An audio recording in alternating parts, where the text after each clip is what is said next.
नमस्कार, आदाब। जैसा कि पता है कि आगामी चुनाव को लेकर सभी पार्टी अपने अपने पार्टी को मजबूत बनाने में लगी है, तो दूसरी तरफ बिहार के राष्ट्रीय जनता दल के राजद कोटे से विधायक ने केंद्र सरकार पर वादा खिलाफी का आरोप लगाते हुए उन्होंने साफ लफ्जों में कहा था कि जब प्रधानमंत्री मोदी के बनने वाले थे तभी उन्होंने चुनावी के दौरान उन्होंने कई वायदे किए थे कि जैसे कि घर घर जो है पक्का का मकान बनवाएंगे, महंगाई कम करेंगे, पलायन को रोकेंगे। कई आरोप लगाते हुए उन्होंने साफ लफ्जों में प्रधानमंत्री श्री नरेंद्र मोदी पर कटाक्ष किया है। आइए सीधे सुनाते हैं विधायक की जुबानी आखिर जो केंद्र सरकार पर वे क्या क्या वादा खिलाफी के आरोप लगा रहे हैं।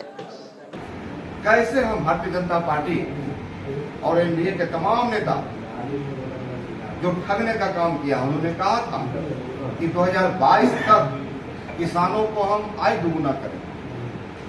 उन्होंने ये भी वादा किया था कि 2022 तक हम सभी गरीबों के पक्के मकान बनाएंगे। उन्होंने ये भी वादा किया था कि हमारे सभी सांसद दो गांवों को गोद लेने का काम करें। उन्होंने ये भी वादा किया था कि हम प्रत्येक साल नौजवानों को 2 करोड़ नौकरी देने का काम करेंगे, महंगाई कम करेंगे, अच्छे दिन लाएंगे, पलायन रोकेंगे, हम रोजगार को स्थापित करेंगे।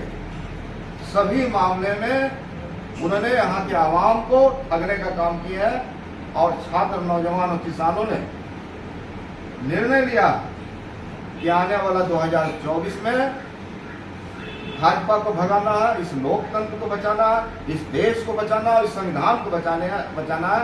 इसलिए राष्ट्रीय जनता दल जो एक विचारधारा की पार्टी है, उन्होंने संकल्प लिया है कि हम संगठन के माध्यम से ऐसी फांसीवादी, ऐसे मनुवादी, ऐसी समांतरित ताकतों को हम खदेड़ने का काम करें ताकि देश और संविधान की हम रक्षा कर पाए। हमारा राष्ट्रीय जनता दल का यही विचार है।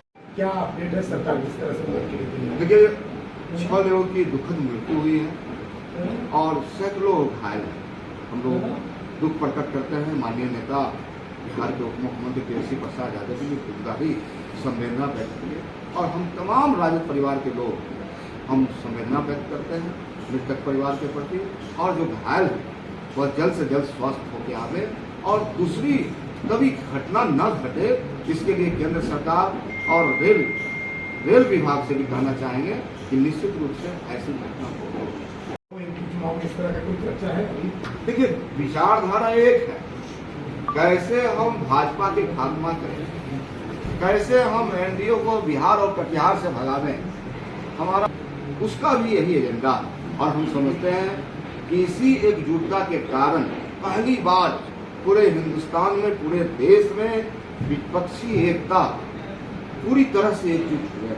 ये पहली बार दिख रहा है और जिसके कारण एनडीए और भारतीय जनता पार्टी के नेताओं में पूरी तरह से बेचैनी है और उसी का रिएक्शन है कि जहां तहां छापेमारी हो रही है, नेताओं को फंसाया जा रहा है, कार्यकर्ताओं को डमोलाइज किया जा रहा है और धमकाने का प्रयास हो रहा है। लेकिन हमारे नेता, हमें गर्व है कि बिहार और देश में एक ऐसा नेता नेतृत्व के रूप में हमें मिला जिनका नाम है माननीय केसी प्रसाद यादव, जिनकी पूरी राजनीति नौजवान है, युवा है और युवाओं के प्रेरणा स्रोत।